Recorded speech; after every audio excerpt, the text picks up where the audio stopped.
ఒక చిత్రస్త్రం దీర్ఘ చిత్రస్త్రం ఒకే చుట్టుకొలత కలిగి ఉన్నాయి. చిత్రస్త్ర భుజం 16 మీటర్లు, దీర్ఘ చిత్రస్త్రం పొడవు 18 మీటర్లు అయినా దీర్ఘ చిత్రస్త్రం వెడల్పు ఎంత అని అంటున్నాడు. ఆప్షన్స్ ఇలా ఇచ్చాడు.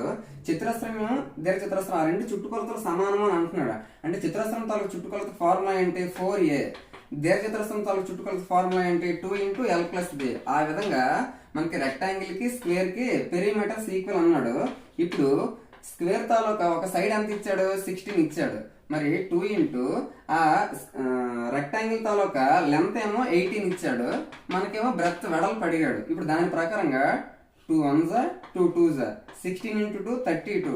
32 = 18 + b. మరి b కావాలి అంటే +18 ఇటు వస్తే -18 అవుతుంది. 32 లో నుంచి 18 మైనస్ చేస్తే 14 వస్తుంది. అంటే వెడల్పు b అనేది 14 మీటర్స్ అవుతుంది. Option 1 is the correct answer. Thank you.